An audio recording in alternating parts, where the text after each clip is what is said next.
A woman in disguise walks into a trap she built for herself, but the monster she's trying to scare away sees straight through her costume and refuses to let her go. Tonight, Serafina Vale will discover that sometimes the most dangerous predator isn't the one who destroys you. It's the one who forces you to stop hiding. This is a story about power, obsession, and a marriage contract signed in blood. If you want to know how an invisible girl became a mafia queen, stay until the end and drop a comment with your city so I can see how far this story travels. Let's begin. Bam. Rain hammered against the stained windows of the cramped apartment like fists demanding entry. Serafina Vale sat hunched over a cracked vanity mirror, painting thick layers of greasy foundation across her skin with the practiced precision of someone who'd spent years perfecting the art of disappearing. The cheap makeup smelled like chemicals and desperation. She smeared it on anyway. 24 years old, and she still didn't recognize her own reflection. Tonight, that was the point. She reached for the oversized glasses, frames so hideous they looked like something pulled from a dumpster behind an optometrist's office, and shoved them onto her face. The prescription was wrong, everything blurred at the edges. Perfect. She pulled on the mustard yellow sweater her father had bought her 3 years ago, the one that scratched her skin raw and hung off her shoulders like a punishment. The color made her look sick, jaundiced, forgettable. Exactly what she needed. "Serafina!" Her father's voice cracked through the thin apartment walls like a whip. "You better not embarrass me tonight." She didn't answer. Marco Vela had already done enough embarrassing for both of them. The man had gambled away everything their family owned. The house in the hills, her mother's jewelry, the last shreds of dignity they had left. And when the debts piled so high the collectors started breaking bones, he'd signed a contract Serafina never asked for. A marriage arrangement, with a man she'd never met, a man whose name people whispered in alleys and courtrooms with the same trembling reverence reserved for hurricanes and terminal diagnoses. Lucien Drukov, Mafia King of Naples. Crime lord, executioner in expensive suits. Her father had sold her to a monster to save his own worthless skin. Serafina clenched her jaw so hard her teeth ached. She grabbed the lipstick, a shade of brown so ugly it looked like mud, and smeared it across her mouth. The face staring back at her from the mirror wasn't beautiful. It wasn't striking. It was deliberately, aggressively unremarkable. If she looked pathetic enough, maybe the monster would reject her. Maybe she could walk away from this nightmare before it swallowed her whole. The restaurant Loro sat in the heart of Naples like a jewel box designed to intimidate. Marble floors, crystal chandeliers, white tablecloths so crisp they looked like they'd cut your fingers if you touched them wrong. Serafina stepped through the golden doors and immediately felt the weight of every eye in the room. Not because she was beautiful, because she was ridiculous. Conversations stuttered, forks hovered midair. A woman in a diamond necklace actually gasped. Serafina kept her chin down and her shoulders hunched, shuffling toward the private dining area in the back like someone walking toward their own execution. The maitre d' looked at her like she'd tracked mud across his pristine floor. "Miss Vale?" His voice dripped with disdain. "Yes. This way." He led her past tables filled with Naples' elite, politicians, businessmen, socialites dripping in wealth, and she felt their judgment like knives pressed against her spine. The mustard sweater itched. The glasses slipped down her nose. She shoved them back up with a trembling hand. The private room was quieter, darker. A single table sat beneath a low-hanging chandelier, and the chair facing the door was empty. Waiting. Serafina sat down and tried to steady her breathing. Her palms were sweating. She wiped them on the ugly sweater and immediately regretted it because now the fabric clung to her damp skin and made everything worse. Then the air in the restaurant changed. It was subtle at first. A shift in the atmosphere, like the moment before lightning strikes. Conversations outside the private room died mid-sentence. Silverware stopped clinking. Even the soft jazz music seemed to lower its volume as if the world itself was holding its breath. Footsteps echoed in the hallway, slow, deliberate. The kind of footsteps that announced power before the man attached to them even entered the room. Serafina's heart slammed against her ribs. The door opened. Lucien Drukov stepped inside and the temperature dropped 10 degrees. He was tall, Over 6 feet of controlled violence wrapped in a black suit tailored so perfectly it looked like it had been sewn directly onto his body. Dark hair slicked back, sharp jaw, eyes the color of smoke and steel, cold enough to freeze blood in your veins. He moved like a predator, every step calculated, every muscle coiled with the promise of destruction. Serafina had expected a monster. She wasn't prepared for him to be beautiful. Lucien's gaze swept the room in a single clinical assessment, cataloging exits and threats with the efficiency of someone who'd survived 100 assassination attempts. Then his eyes landed on her and stopped. Serafina resisted the urge to shrink into her chair. She'd worked so hard to make herself repulsive. The makeup, the glasses, the hideous sweater, but Lucien didn't recoil. He didn't flinch. He didn't even blink. He stared at her like he was reading a book, written in a language only he understood. Then he smiled. It wasn't a kind smile. It was the smile of a man who'd just realized he was going to enjoy himself far more than he'd anticipated. "Serafina Vale," he said, his voice low and smooth as expensive whiskey. "You went to a lot of trouble tonight." She swallowed hard. "I don't know what you mean." "Don't you?" He crossed the room in 3 strides and sat down across from her, moving with the lethal grace of something apex. Up close, he was even more terrifying. Scars traced faint lines along his knuckles. His cologne smelled like cedar and gunpowder.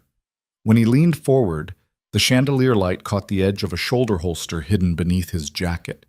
Serafina forced herself to meet his eyes. "I'm here because my father made me come.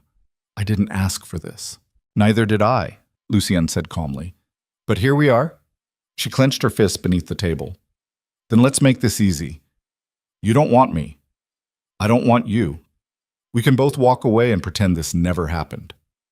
"Is that what you think?" His gaze traveled slowly across her face. The thick makeup, the crooked glasses, the deliberate ugliness she'd painted over herself like armor. "That I'm going to take one look at you and run?" "Yes." He reached across the table. Serafina flinched, but Lucien's hand moved with surprising gentleness. He adjusted her glasses, pushing them back up the bridge of her nose where they'd slipped again. His fingers brushed her skin, and she felt the heat of his touch like a brand.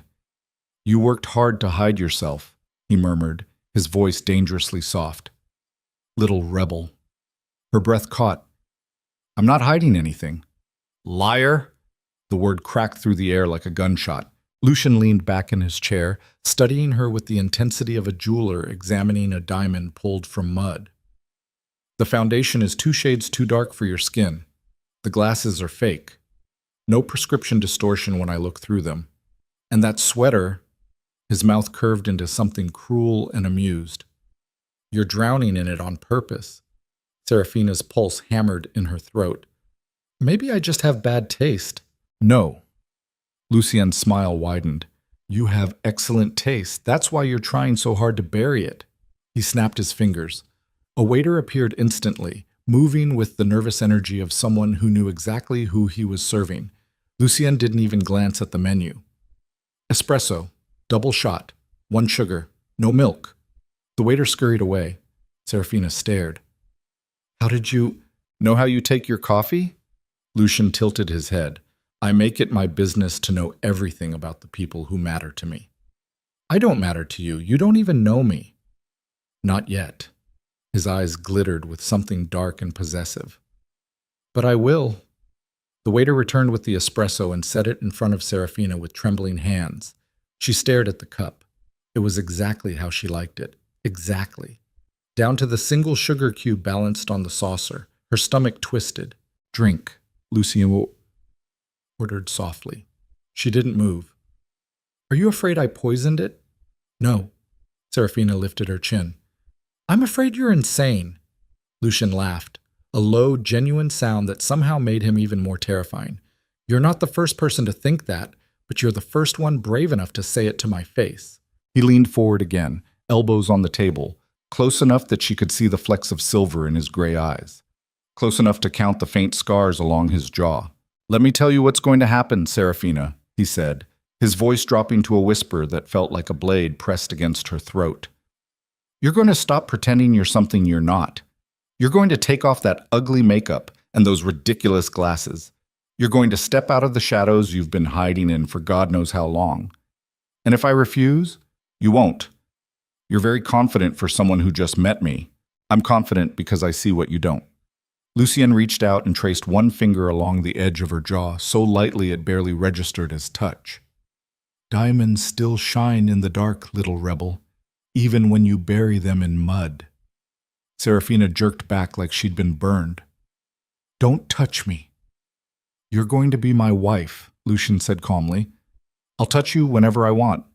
Rage ignited in her chest, hot and wild and reckless. "You don't own me. Not yet." He stood, buttoning his jacket with the same precision he did everything else. "But your father signed a contract, and I always collect what's owed." He dropped a stack of cash on the table, more money than Serafina had seen in months, and started toward the door. Then he paused, turned back. "One more thing," Lucian said, his voice soft and deadly. "The next time I see you, Serafina, you will not be wearing that sweater. You will not be hiding behind cheap makeup. You will show me the real you. And if I don't?" His smile was all teeth. "Then I'll tear the disguise off myself." He left. The door closed behind him with a soft click, and Serafina sat alone in the private dining room, shaking with fury and something else she refused to name. The espresso sat untouched in front of her. She stared at it for a long time. Then she picked up the cup and threw it against the wall. It shattered. Brown liquid streaked down the expensive wallpaper. The sugar cube rolled across the floor and disappeared beneath the table. Serafina pressed her hands against her face and tried to breathe. The monster hadn't rejected her. He'd claimed her. And the worst part, the part that made her stomach churn with something halfway between terror and thrill, was that a small, traitorous voice in the back of her mind whispered that maybe, just maybe, she wanted to be claimed. She shoved the thought down deep and buried it beneath layers of rage and fear. But it didn't disappear. It never would. The next morning, Serafina woke to the sound of her father screaming. She bolted upright in bed, heart hammering, and scrambled toward the noise. Marco Vale stood in the middle of their cramped living room, staring at something on the kitchen table with the expression of a man watching his own execution. "What happened?" Serafina demanded. Her father didn't answer. He just pointed. A black box sat on the table, glossy, expensive, tied with a blood-red ribbon. Serafina's hand shook as she opened it. Inside was a dress. Not just any dress. A masterpiece of crimson silk that looked like it cost more than their entire apartment. The fabric shimmered in the weak morning light, and when Serafina lifted it from the box, it unfolded like liquid fire. A note was pinned to the bodice. "Wear this tonight. I'm taking you somewhere you belong. L." Her father grabbed her arm hard enough to bruise. "You will not embarrass me again. You will wear that dress. You will be perfect. Do you understand?" Serafina yanked free. "I'm not his doll." "You're whatever he wants you to be," Marco's voice cracked with desperation. "Do you have any idea what kind of man Lucian Drakov is? The things he's done? If you insult him, then maybe you shouldn't have sold me to him." The slap came so fast she didn't have time to dodge. Pain exploded across her cheek.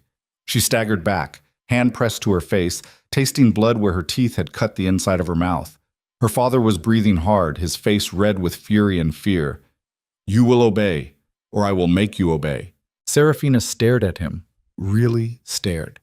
This man who'd spent her entire life crushing her dreams, stealing her freedom, using her as a shield against his own failures. She'd been invisible for so long, hiding behind ugly clothes and bad makeup and quiet obedience, because it was safer than fighting back. But something had shifted last night. Lucian had looked at her and seen something her father never had. Potential. "Fine," Serafina said quietly. "I'll wear the dress." Marco deflated with relief. "Good. Good girl." He left the room, still muttering to himself. Serafina picked up the crimson dress and held it against her body. It fit perfectly. Of course it did. Lucienne had known her measurements without ever touching her, had known her coffee order without asking, had seen through her disguise like it was made of glass. The man was dangerous. But maybe, just maybe, he was also her way out. That night, a black car pulled up outside the apartment building. Not a sedan. A Rolls-Royce with tinted windows and chrome that gleamed like a knife's edge. The driver stepped out, a mountain of a man in a dark suit. and opened the rear door without a word. Serafina stepped out of the building in the crimson dress, and the world seemed to pause. The cheap makeup was gone. The ugly glasses were gone. The mustard sweater was stuffed in the bottom of a trash bin 3 blocks away. For the first time in years, she looked like herself. Beautiful. Terrifying. Dangerous in her own right. The driver's eyes widened for just a fraction of a second before his professional mask slammed back into place. He gestured toward the open door. "Mr. Drukov is waiting." Serafina climbed into the car. The interior smelled like leather and expensive cologne. Lucien sat on the opposite seat, dressed in another immaculate black suit, watching her with the same unsettling intensity he'd had the night before. But this time, when his gaze traveled over her, something flickered in those cold gray eyes. Hunger. "Better," he said simply. Serafina crossed her arms. "Where are we going?" "Somewhere you'll appreciate." Lucien leaned back, utterly relaxed, like a king lounging on his throne. "I want to show you what your life could look like if you stopped fighting me." "I'm not fighting you. I just don't want to marry you." "Liar." That word again, sharp and precise. "You're terrified of what happens if you let yourself want this." "There's nothing to want." Lucien's smile was slow and predatory. "We'll see." The car glided through the streets of Naples, past the old city and the tourist traps, climbing higher into the hills where the real money lived. Serafina watched the world outside blur into streaks of light and shadow. They stopped in front of a building that made her breath catch. A skyscraper. All black glass and steel, towering over the city like a monument to power. The Drukov Empire's headquarters. She'd heard rumors about this place, whispered stories about what happened in the upper floors, the deals made and broken, the lives ended with a signature on a contract. "Come," Lucien said, stepping out of the car. Serafina followed because she didn't have a choice. The lobby was marble and chrome. Security guards in tactical gear flanked every entrance. Cameras tracked their movement with mechanical precision. Lucien moved through it all like he owned the air itself, and everyone they passed either bowed their heads or stepped aside. This was his kingdom. They took a private elevator to the top floor. The doors opened onto a space that defied description. Floor-to-ceiling windows overlooked all of Naples, the bay, the old city, Vesuvius looming in the distance. The office was minimalist, a massive desk, leather chairs, art on the walls that probably cost more than most people made in a lifetime. But it was the people waiting inside that made Serafina's blood run cold. 6 men stood in a semicircle, all of them dressed in expensive suits, all of them radiating the kind of casual violence that came from decades of survival in a world where weakness got you killed. Lucien's capos, his inner circle. "Gentlemen," Lucien said smoothly, "this is Serafina Vale, my fiancée." The word fiancée hit the room like a grenade.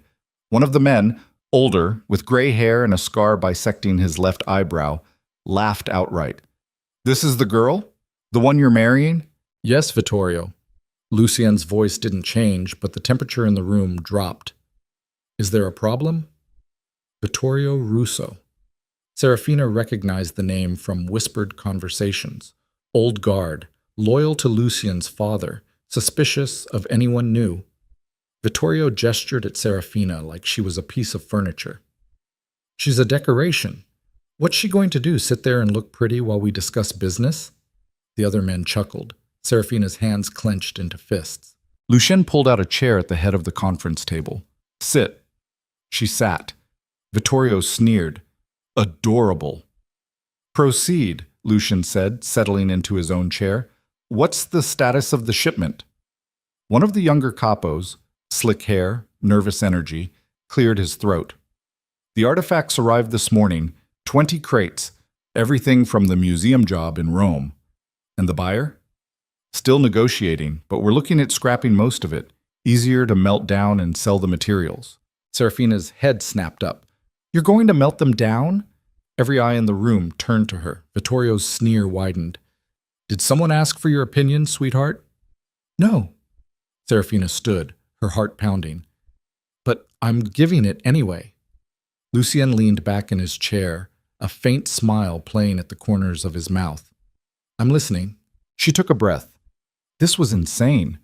These men could kill her without breaking a sweat, but something about the casual way they talked about destroying priceless art made her blood boil. Those artifacts, Serafina said slowly, are worth significantly more intact than melted down. If you're talking about the shipment, I think you are. Renaissance bronzes, Byzantine manuscripts, Roman glass, you'd be destroying millions in value. Vittorio scoffed. And how would you know? Because I studied art history at the university before my father pulled me out to pay his debts. Serafina's voice was steel now. I know exactly what you have in those crates, and if you melt them down, you're idiots. Silence. Absolute suffocating silence. Vittorio's face turned purple. You little...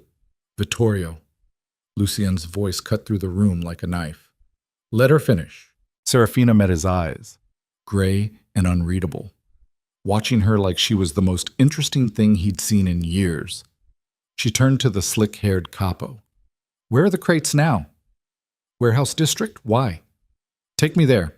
I'll inventory everything and tell you exactly what you have. Then you can decide whether to keep your current buyer or find someone who'll pay what it's actually worth. Vittorio slammed his hand on the table. This is ridiculous. She's right.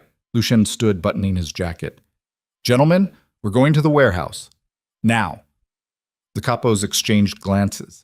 None of them dared argue. The warehouse smelled like rust and old wood.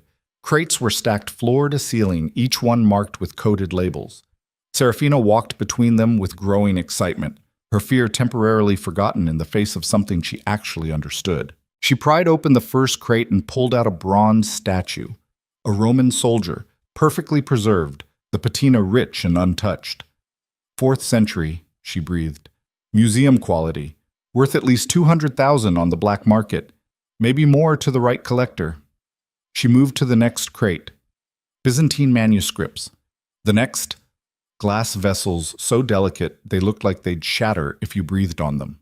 With each piece, she cataloged the value, the historical significance, the potential buyers. The capos watched in stunned silence as this girl in a crimson dress dismantled their entire plan with nothing but knowledge and confidence. When she finished, the total value of the shipment had tripled. Vittorio looked like he wanted to strangle her. Lucien looked like he wanted to devour her. Gentlemen, Lucien said quietly, I believe we owe Serafina an apology. No one spoke. Lucien crossed the warehouse floor in 3 strides and took Serafina's hand, lifted it to his lips, kissed her knuckles in front of every single one of his capos. My equal, he said, his voice ringing with authority. Treat her as such, or answer to me. The message was clear. Serafina wasn't decoration, she was power. Back in the Rolls-Royce, Serafina's hands wouldn't stop shaking. The adrenaline was crashing now, leaving her hollow and dizzy. She'd just walked into a room full of killers and told them they were wrong, and lived. Lucien watched her from across the seat. You're full of surprises. I didn't mean to Yes, you did. He leaned forward. You walked into that room ready to prove yourself. And you did. Your men hate me now. Some of them. Lucien's smile was sharp. The ones who matter are impressed. Vittorio's opinion is irrelevant. He looked like he wanted to kill me. He wants to kill everyone. It's his default state. Lucien reached out and tucked a strand of hair behind her ear, the gesture so casual and intimate it made her breath catch. But he won't touch you. No one will, because you belong to me now. Serafina pulled back. I don't belong to anyone. Keep telling yourself that, little rebel. Lucien's eyes gleamed. Eventually, you'll realize the truth. What truth? That you don't want to escape this. He leaned in close enough that she could feel his breath against her skin. You want to conquer it. The car pulled up outside her apartment building. Serafina scrambled for the door, desperate for distance, for air, for anything that wasn't the suffocating intensity of Lucien Drakov's presence. But before she could leave, he caught her wrist. Tomorrow night, he said, I'm taking you shopping. You need everything. His grip tightened, not painful, but inescapable. And I'm going to give it to you whether you want it or not. He released her. Serafina fled. She made it to her apartment, locked the door, and collapsed against it, breathing hard. The crimson dress clung to her skin. Her reflection in the hallway mirror showed a stranger, Beautiful, powerful, dangerous. Someone her father wouldn't recognize, someone she barely recognized. Somewhere in the distance, thunder rumbled, and Serafina realized with creeping certainty that the storm wasn't outside. It was just beginning. The shopping trip wasn't a request. At 9 the next morning, the black Rolls-Royce appeared outside Serafina's building like clockwork, idling at the curb with the engine purring. She watched it from her bedroom window, coffee cup trembling in her hands, debating whether she could just refuse to go downstairs. Then her father burst into the room. "He's here!" Marco's eyes were wild, desperate. "Get dressed, now!" "I'm not going." The coffee cup shattered against the wall before she even registered her father moving. Brown liquid dripped down the faded wallpaper. Marco grabbed her shoulders hard enough to leave fingerprints. "You will get in that car," he hissed, his breath reeking of stale cigarettes and last night's whiskey. "You will smile. You will be grateful. Because if you ruin this for me, I swear I'll—" "You'll what?" Serafina wrenched free. "Sell me twice?" His hand rose. She didn't flinch. For the first time in her life, she stared him down, and something in her father's face crumbled. He lowered his arms slowly, breathing hard. "Just go," he whispered. "Please." Serafina grabbed her jacket and walked out. The driver opened the rear door without comment. She slid inside, expecting to find Lucien waiting, but the back seat was empty except for a single white box tied with black ribbon. She opened it. Inside was a leather jacket. Not just any leather, soft as butter, black as midnight, perfectly tailored. A note was pinned to the collar in sharp, angular handwriting. "Wear this. The dress was for them. This is for you." Serafina ran her fingers over the leather. It was beautiful, expensive, the kind of thing she'd never owned in her life. She shrugged it on, and it fit like it had been made specifically for her body, which it probably had. The car pulled away from the curb. 20 minutes later, they stopped in front of a boutique in the fashion district, the kind of place with mannequins in the windows wearing outfits that cost more than most people's rent. Serafina stared through the tinted glass at the gleaming storefront. "This is a mistake," she muttered. The driver didn't respond. He just opened her door. Lucien was waiting inside, leaning against a display table like he owned the building, which he probably did. He straightened when she entered, and his eyes traveled over the leather jacket with obvious satisfaction. "Better," he said. "You keep saying that. Because you keep improving." He gestured toward the rows of clothing. "Pick whatever you want." Serafina crossed her arms. "I don't need anything. You're wearing the same 3 outfits on rotation. You absolutely need something." Lucien stepped closer, his voice dropping. "Stop fighting me on this." "Why do you care what I wear?" "Because you're mine." The words were soft, possessive, final. "And I take care of what's mine." A saleswoman appeared with a champagne flute and a smile so bright it looked painful. "Mr. Drakov, everything is ready. Should I—" "Let her browse," Lucien said without looking away from Serafina. "Alone." The woman vanished. Serafina walked through the boutique like she was navigating a minefield. Everything was beautiful. Everything was terrifying. Silk blouses that probably cost more than her father's monthly gambling losses. Jeans that fit like they'd been engineered by scientists. Dresses in colors she'd forgotten existed. She reached out to touch a deep green sweater, cashmere, impossibly soft, and pulled her hand back like it had burned her. "What are you afraid of?" Lucien's voice came from directly behind her. She spun around. He'd followed her silently through the racks, watching. "I'm not afraid." "Liar." He pulled the green sweater off the rack and held it up against her. "This would look stunning on you." "I don't want it." "Why not?" "Because—" Serafina's throat tightened. "Because the moment I put on clothes like this, I stop being invisible. People see me, and when people see me, they expect things." Lucien's expression softened almost imperceptibly. "What things?" "Perfection. Performance. They expect me to be something I'm not." "No." He set the sweater aside and cupped her face with both hands, forcing her to meet his eyes. "They expect you to be exactly what you are, and you're terrified they'll like it." The words hit like a punch to the sternum. Serafina jerked away, blinking hard against the sudden sting in her eyes. "You don't know anything about me. I know you've spent your entire life making yourself small because it was safer than being seen. Lucian's voice was relentless, cutting through every defense she'd built. I know your father crushed every dream you ever had. I know you're brilliant and furious and so goddamn beautiful it makes my chest hurt to look at you. She stared at him. Why are you doing this? Because someone should have done it years ago. He turned and called to the saleswoman. We'll take everything in her size. Have it delivered to my penthouse. Lucienne, no arguments. He looked back at her, and for the first time she saw something raw in his expression. Vulnerability hidden beneath layers of control. Let me give you this, Serafina. Please. The word please from Lucian Drakov's mouth was so unexpected, so jarringly human, that she couldn't find words to respond. She just nodded. They left the boutique with Serafina still wearing the leather jacket, and she felt different, dangerous, like someone who mattered. The feeling lasted exactly 45 minutes. That's when Lucian's phone rang. He answered without hesitation. Talk. Serafina watched his expression shift, from neutral to sharp to something cold and lethal. When he hung up, his jaw was tight. Change of plans, he said. We're going to the docks.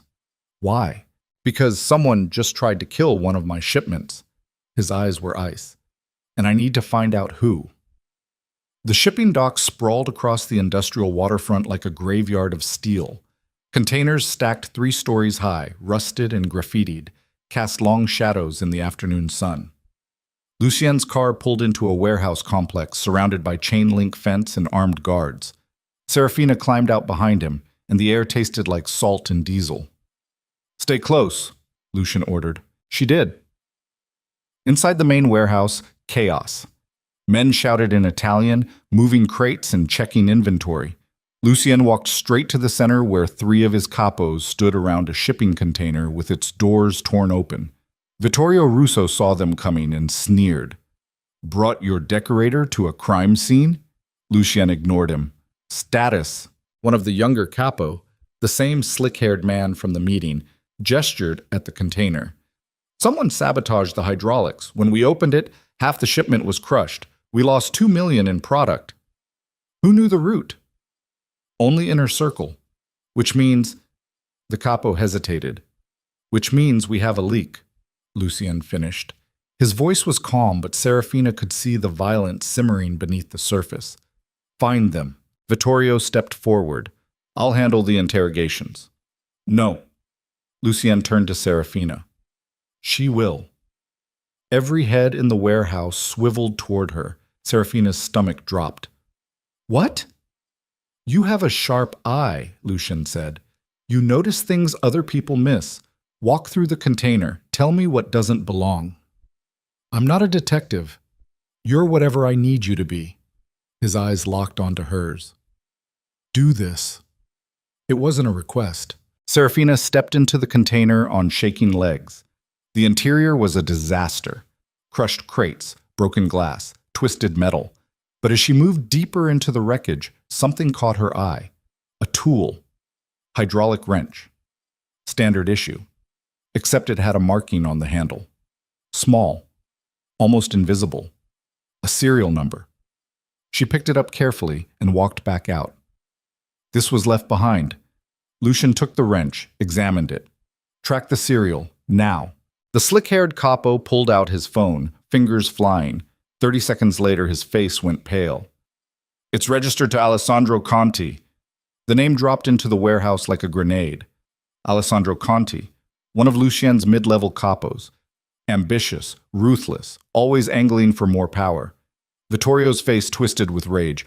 That traitorous little... Where is he? Lucien's voice was glacial. His club, downtown. Lucien turned and walked toward the exit. Serafina hurried after him. What are you going to do? What I always do, Lucien said without breaking stride. Remove the problem. The nightclub inferno pulsed with bass so heavy it rattled Serafina's ribs. Neon lights cut through the darkness. Red, purple, electric blue. Bodies packed the dance floor in a writhing mass of heat and sweat and desperation. Lucien walked through the crowd like Moses parting the Red Sea. People scrambled out of his way instinctively, sensing predator.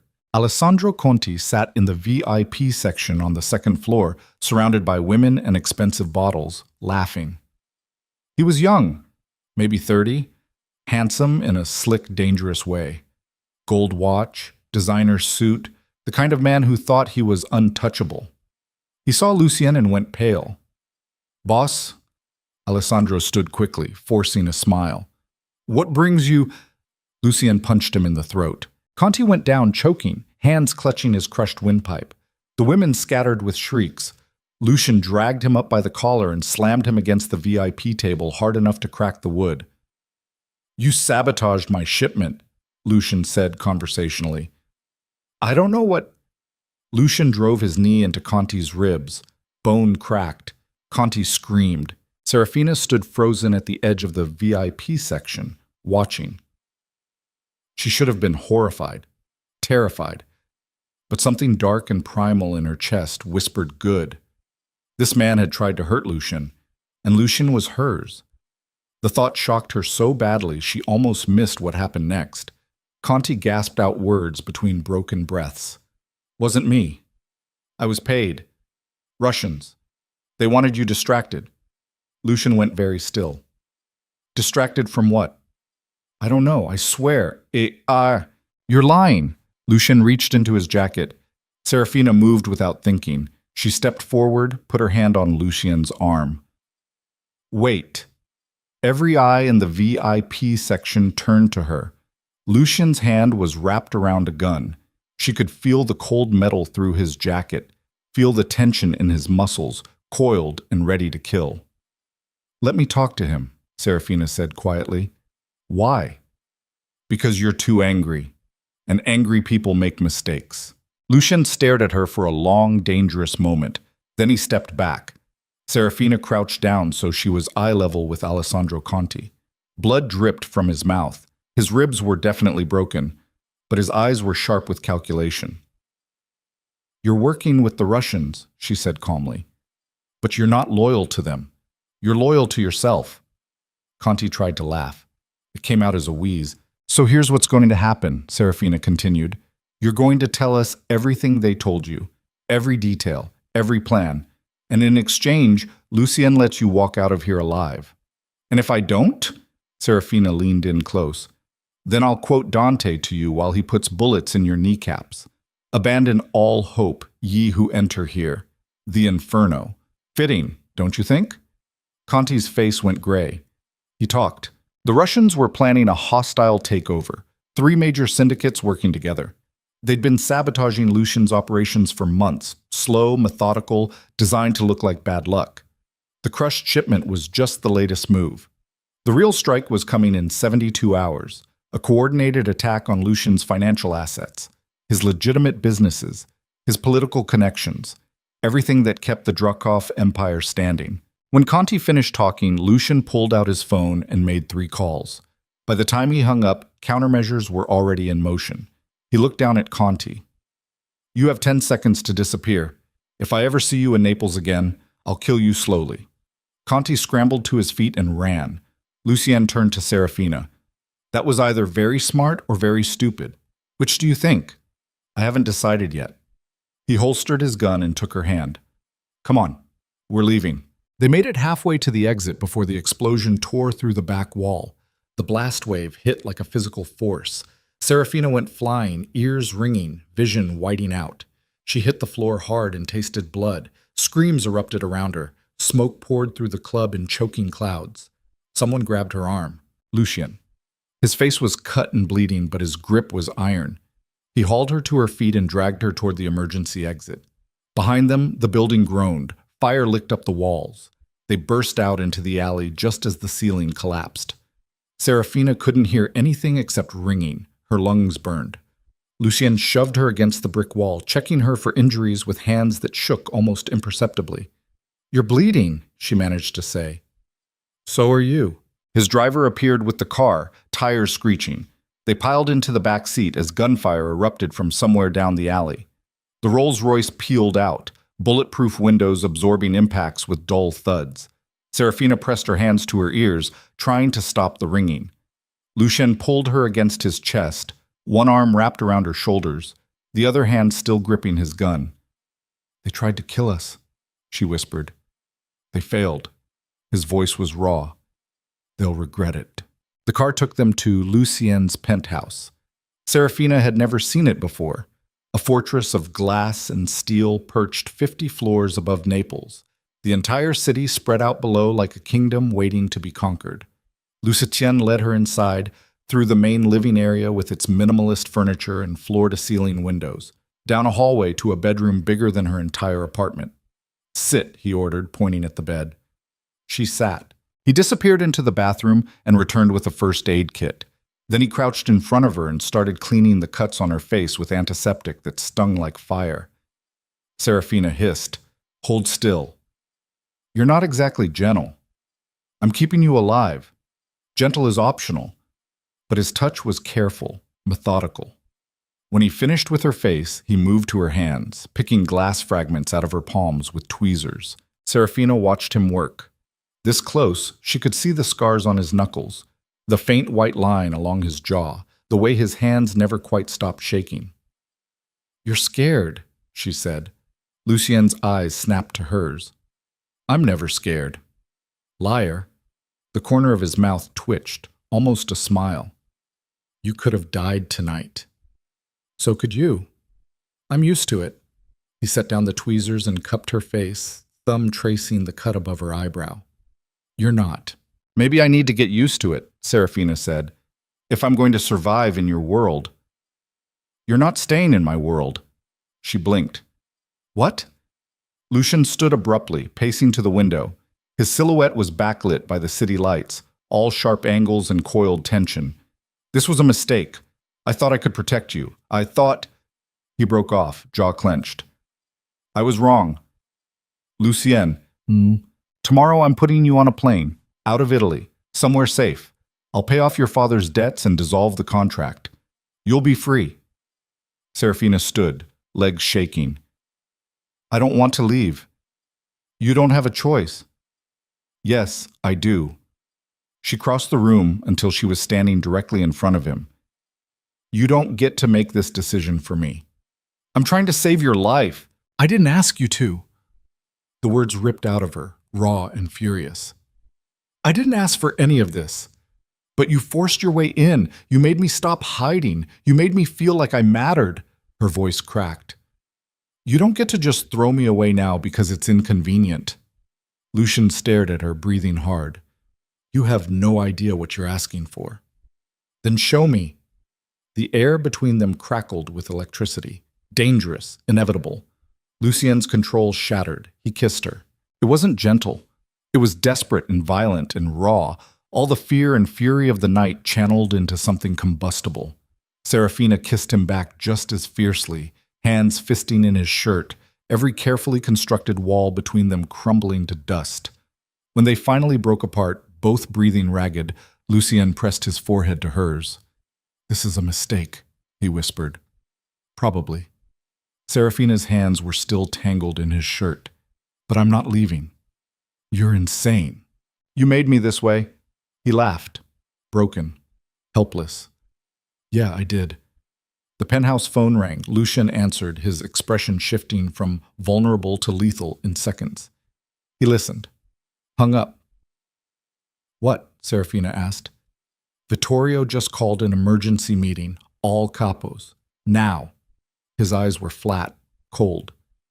"Someone leaked the location of my offshore accounts to the feds." "Conti... already gone. This is someone else. Someone closer." Lucien pulled away from her, buttoning his jacket with mechanical precision. "Stay here. Lock the door. Don't open it for anyone but me." "Let me come with you." "Absolutely not." "Lucien..." He grabbed her shoulders. "Listen to me. Whoever's behind this wants me distracted. Vulnerable. If you're with me, you become leverage. Do you understand?" Serafina wanted to argue, but the look in his eyes stopped her. "Okay," she whispered. He kissed her once more. Quick, fierce, and then he was gone. The penthouse door locked behind him with a heavy click. Serafina stood alone in the enormous living room, surrounded by glass walls and the glittering city below. Her reflection stared back at her from every surface. The leather jacket, the cuts on her face, the wild look in her eyes. She looked dangerous. She looked like someone who belonged in Lucian's world. The thought should have terrified her. Instead, it made her smile. Then the lights went out. All of them. The entire penthouse plunged into darkness. Even the city below flickered and died. A rolling blackout spreading across Naples like a wave. Serafina's heart hammered. She grabbed her phone, but there was no signal. Nothing. Footsteps echoed in the hallway outside. Slow, deliberate. Not Lucian. The penthouse door exploded inward with a deafening crash. 3 men in tactical gear poured through, weapons raised. Serafina scrambled backward, looking for an exit, a weapon, anything.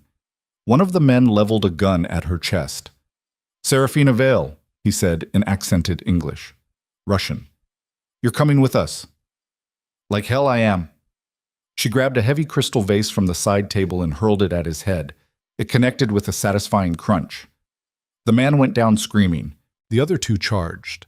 Serafina ran. She made it to Lucian's study and slammed the door, throwing the lock.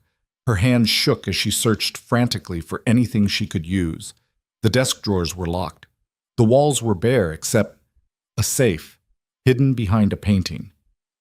She yanked the painting aside. The safe had a biometric scanner, fingerprint and retinal, completely useless to her. Unless... Serafina remembered Lucian's words from the warehouse. "You notice things other people miss." She looked closer at the safe. There was a scratch near the bottom corner, fresh, and beneath it, something that looked like a backup keypad. 6 digits. She tried Lucian's birthday. Nothing. His father's death date. Nothing. The door behind her started splintering under repeated impacts. Serafina closed her eyes, thinking. What would Lucian use? What mattered to him? She tried the date they first met. The safe clicked open. Inside was a gun. Serafina had never held a weapon in her life. But her hands moved on instinct, checking the magazine the way she'd seen in movies, flipping off the safety. The door burst open. She fired. The recoil nearly knocked her over, but the shot went wide, slamming into the wall. The Russians dove for cover. Serafina fired again and again. Wild, panicked shots that gave her just enough time to run. She made it to the bedroom and locked herself in the bathroom. It was marble and chrome, sterile and cold. No windows. One door. A trap. Serafina pressed her back against the wall, gun clutched in trembling hands, and tried not to scream. The bathroom door exploded. A man stepped through, weapon raised. Serafina pulled the trigger. Click. Empty. The Russian smiled. Then the window behind him shattered. A figure swung through on a repelling line, landed in a crouch, and put 3 bullets in the Russian's chest before he could react. Lucien. He looked like death incarnate, covered in blood that wasn't his, eyes wild, breathing hard. "Are you hurt?" he demanded. Serafina shook her head, mute. Lucian crossed the bathroom in 2 strides and pulled her into his arms, crushing her against his chest. She could feel his heart hammering, smell the gunpowder and smoke clinging to his clothes. "I've got you," he whispered into her hair. "I've got you." Outside, sirens wailed. Police, ambulances. The cavalry arriving too late. Lucian pulled back just enough to look at her face. "You fired a gun." "I missed." "You tried. That's what matters." His thumb brushed her cheek. "You're not running." "No." Serafina met his eyes. "I'm not." And in that moment, standing in a bathroom surrounded by broken glass and blood, Serafina realized the truth. She'd crossed a line tonight, fired a weapon, defended his home, chose his world over the safety of invisibility. There was no going back. Lucian seemed to realize it too. His expression shifted, relief and resignation, and something darker, hungrier. "Then we do this together," he said. "Together," Serafina agreed. He kissed her like she was oxygen, and he'd been drowning. And somewhere in the shattered penthouse, surrounded by evidence of the war that had just begun, Serafina Vale stopped being a victim. She became a weapon. The penthouse looked like a war zone. Serafina stood in the center of the shattered living room as dawn broke over Naples, painting the destruction in shades of gray and gold. Bullet holes scarred the walls. Blood stained the marble floors. The floor-to-ceiling windows were spider-webbed with cracks where bodies had slammed against them. 3 dead Russians, 2 unconscious, one who'd managed to escape before Lucien's security team arrived. Lucien paced near those windows, phone pressed to his ear, issuing orders in rapid-fire Italian. His shirt was torn and bloody. A cut above his left eye dripped steadily, but he didn't seem to notice. Serafina's hands wouldn't stop shaking. She'd wrapped them around a mug of coffee someone had given her, but the liquid had gone cold an hour ago. She couldn't remember drinking any of it. Vittorio Russo arrived with 4 other capos, tracking mud and tension into the penthouse. His eyes swept the carnage with professional detachment before landing on Serafina. "The girl's still here," he said flatly. Lucien ended his call. "She stays. She's a liability. Look at this mess. She killed one of them." Lucien's voice was ice, with a gun she'd never fired before. "While you were busy covering your own ass across town." Vittorio's face darkened. "You think I had something to do with this?" "I think someone told the Russians exactly when I'd be at that emergency meeting you called." Lucien crossed the room until he was inches from Vittorio's face. "I think someone gave them access codes to my penthouse. And I think if I find out it was you, I'll feed you to the bay piece by piece." The other capos shifted nervously. No one spoke. Vittorio didn't flinch. "I've been loyal to this family for 30 years. 30 years is a long time to grow resentful." Lucien's hand moved to the gun at his hip. "Especially when you think the boss is getting soft because of a woman." "Are you?" Vittorio shot back. "Getting soft?" The question hung in the air like a blade. Serafina set down her coffee mug with a sharp click. "If he was soft, you'd already be dead." Every eye turned to her. She stood, ignoring the way her legs trembled. "Lucien gave you a chance to explain yourself. That's more mercy than most people in this room would show. So either prove your loyalty or admit you're the traitor, but stop wasting our time with posturing." Vittorio stared at her like she'd grown a second head. Then he laughed. A harsh, bitter sound. "You've got teeth," he said. "I'll give you that." "Answer the question," Lucien ordered. Vittorio pulled out his phone and tossed it on the coffee table. "Check my calls, my messages, my location history, everything. I was at the docks when the attack happened, coordinating shipment routes with our contacts in Marseille. 12 witnesses. You want their names?" Lucien picked up the phone, scrolled through it with clinical precision. His expression didn't change, but Serafina saw the tension in his shoulders ease fractionally. "He's clean," Lucien said finally. "Told you." Vittorio snatched his phone back.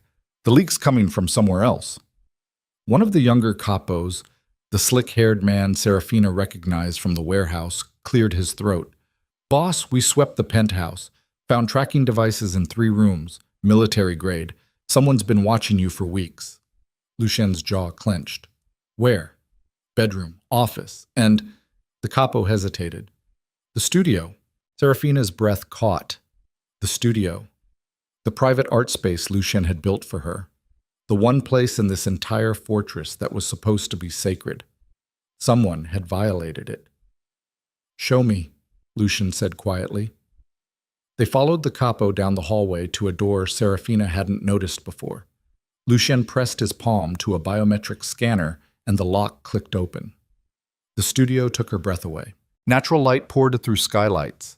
The walls were lined with sculpting tools, rare art books, canvases in every size. A workbench sat in the center, covered with clay and wire and everything she'd ever needed to create. It was perfect. It was poisoned. The tracking device was hidden inside a vintage art book. The Birth of Venus. Lucien pulled it out carefully, examining the tiny camera embedded in the spine. "How long has this been here?" Serafina whispered. "Since I had the studio built." Lucien's voice was hollow. 2 weeks before I met you." The implications hit like a freight train. Someone knew about Serafina before their first meeting.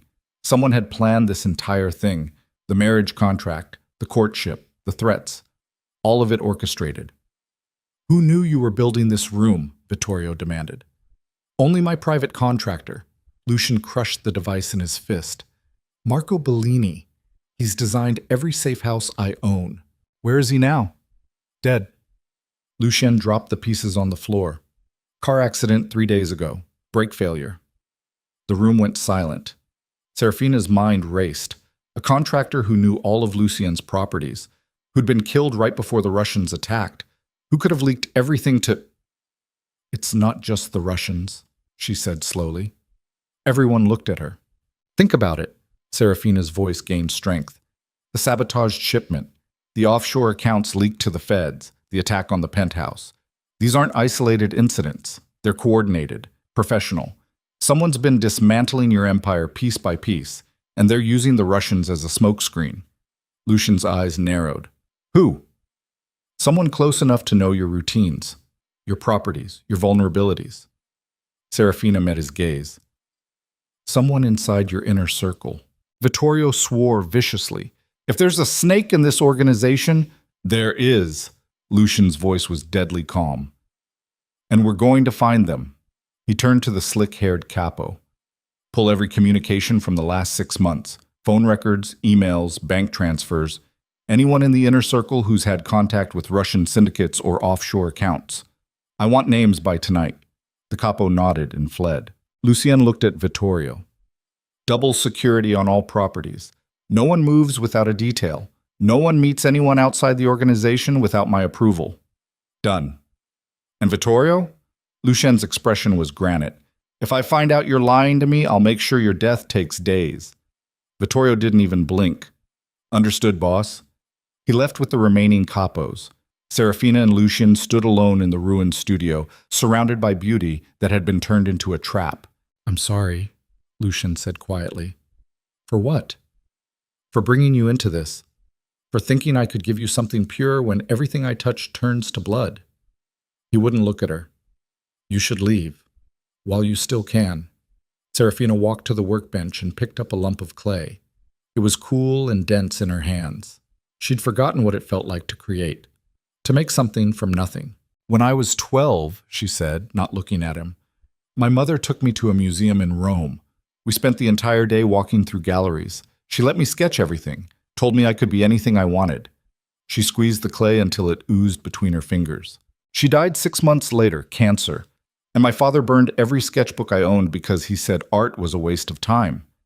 Serafina's voice was flat, emotionless. I stopped creating, stopped dreaming, made myself invisible because it was easier than wanting things I'd never have. She finally looked at Lucien. Then you came along and built me this studio, gave me permission to want again. And yes, someone used it to spy on you. Yes, it's tainted now. She set the clay down gently. But it's still the most beautiful thing anyone's ever done for me. Lucien crossed the room in 3 strides and kissed her like she was the last solid thing in a collapsing world. Serafina kissed him back just as desperately, tasting blood and fear and something that felt dangerously close to love. When they broke apart, his forehead rested against hers. Stay, he whispered. Please. I'm not going anywhere. His phone buzzed. Lucien checked it and his entire body went rigid. What? Serafina asked. The capo found something. His voice was strange, hollow. We need to go, now. They took the private elevator down to Lucien's underground garage. The slick-haired capo was waiting next to an armored SUV, tablet in hand, looking like he'd seen a ghost. Show me, Lucien ordered. The capo handed over the tablet. Bank transfers, offshore account in the Caymans. It's been active for 8 months. Lucien scrolled through the data, his expression growing darker with each line. Serafina leaned over his shoulder, trying to make sense of the numbers. Then she saw the account name. Marco Vele. Her father. The world tilted sideways. No, Serafina breathed. That's not... He wouldn't... 8 months ago, your father received 2 million euros from a shell corporation tied to the Russian syndicate. Lucien's voice was clinical, detached. He's been feeding them information ever since. Locations, schedules, personnel. Serafina grabbed the tablet, scanning frantically. The evidence was damning, deposits matching every major attack on Lucian's empire. Communications timestamps that aligned perfectly with sabotage incidents. Location data showing her father meeting with known Russian operatives. He sold you out, the capo said quietly. Sold you both out. Serafina's legs gave out. She caught herself against the SUV, breathing hard, her vision swimming. Her father hadn't just gambled away their fortune. He'd sold his own daughter to a mafia boss as part of a conspiracy to destroy him. The marriage contract wasn't desperation, it was strategy. Put Serafina close to Lucian, make her a distraction, use her to weaken the king before the Russians moved in for the kill. She'd been a weapon aimed at Lucien's heart from the very beginning, and she'd never known. Where is he? Lucien's voice cut through her spiraling thoughts. The old apartment, the capo said. We have eyes on the building. Good. Lucian turned to Serafina. His face was a mask. Cold, emotionless, the crime lord instead of the man who'd kissed her in the studio. You stay here. Like hell I do. Serafina, he's my father. Her voice cracked on the word. I need to hear him say it. I need to know why. Lucian studied her for a long moment. Then he nodded once. They drove through Naples in silence. Serafina stared out the window, watching the city blur past, and tried to remember a single time her father had looked at her with anything other than disappointment or greed. She came up empty. The apartment building looked exactly the same as it had 2 days ago. Peeling paint, broken mailboxes, graffiti on the walls. Serafina climbed out of the SUV and walked toward the entrance like she was moving through water. Lucien's security team swept the building first. Then they gave the all clear. Marco Val sat at the kitchen table in the cramped apartment, a half-empty bottle of whiskey in front of him. He looked up when Serafina and Lucien entered, and for just a second, fear flickered across his face. Then it was gone, replaced by a sneer. Took you long enough, Marco said. Serafina couldn't speak, couldn't move, couldn't process what she was seeing. Lucien pulled out a chair and sat down across from Marco with terrifying calm. You've been working with the Russians. Took you long enough to figure that out, too. Marco poured himself another glass. I thought the great Lucien Drukov was supposed to be untouchable. Turns out you're just another man who thinks with his dick. Serafina flinched. Lucien didn't react. Why? Why? Marco laughed bitterly. Because I was drowning in debt. Because your father destroyed my business 20 years ago and left me with nothing. Because when the Russians offered me a way out, I took it. You sold your daughter. I gave her a purpose. Marco's eyes were cold. She was useless anyway. Hiding in her room, painting worthless pictures, dreaming about a life she'd never have. At least this way she could be valuable. The words hit Serafina like physical blows. Lucien's hand moved to his gun. You used her as bait. I used her as a distraction, and it worked perfectly. Marco drained his glass. You fell for her, got sloppy, started making mistakes. The Russians were supposed to move in 2 weeks ago, but you were too busy playing house to notice. What changed? Lucien's voice was dangerously soft. She did. Marco's gaze slid to Serafina with contempt. She was supposed to stay weak, scared, but you turned her into something else. And when she started actually helping you instead of distracting you, the Russians got impatient. Serafina found her voice. It came out small and broken. Did you ever love me? Marco looked at her like she was an insect. You were insurance. Your mother wanted you. I tolerated you. When she died, you became a burden I couldn't afford. Something inside Serafina shattered. All those years of making herself invisible, of trying to be good enough, quiet enough, small enough to earn her father's approval. And he'd never cared, never once. She'd been nothing to him except a tool. Lucien stood slowly. You have 10 seconds to tell me where the Russians are planning their next move. Marco laughed. Or what? You'll kill me? I'm already dead. The moment I took their money, I signed my death warrant. They don't leave loose ends. Neither do I. Lucien pulled his gun. Wait. Serafina stepped forward, surprised by the steadiness of her own voice. Let me. Both men stared at her. She held out her hand to Lucien. Give me the gun. Serafina. He used me, sold me, treated me like garbage my entire life. Her eyes were dry, cold. I want to be the one who ends it. Lucien hesitated for only a second, then he placed the gun in her hand. The weight was familiar now. She'd held it in the bathroom while Russians tried to kill her. She knew how it felt to pull the trigger. Serafina raised the weapon and pointed it at her father's chest. Marco's sneer faltered. You don't have the guts. Maybe not. Serafina's finger tightened on the trigger. But I guess we'll find out. The moment stretched, taut, terrible. Then Serafina lowered the gun. "I'm not like you," she said quietly. "I won't become a killer just to prove a point." She handed the weapon back to Lucian. Marco's relief lasted exactly 3 seconds. That's when the window exploded. Glass shattered inward. A canister rolled across the floor, hissing. Smoke poured out in thick clouds, acrid and choking. Serafina couldn't see, couldn't breathe. Gunfire erupted from outside. Lucian grabbed her and dragged her to the floor. Through the smoke, she could hear shouting in Russian. Boots on the stairs. More windows breaking. "They're here!" Marco wheezed, crawling toward the door. "The Russians! They knew you'd come!" Lucian pulled Serafina toward the back bedroom. "Move!" They made it 3 steps before the apartment door burst open. 4 men in tactical gear poured through, weapons raised. Lucien fired twice, dropping 2 of them. Serafina scrambled for cover behind the couch as bullets chewed through the furniture. Marco made it to the hallway and ran. "Coward!" Serafina screamed after him. One of the Russians tackled Lucien from behind. They went down hard, grappling.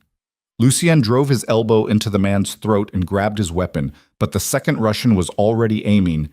Serafina didn't think. She launched herself at the Russian, slamming into him with all her weight. They crashed into the wall. His gun went off, the shot wild, punching a hole in the ceiling.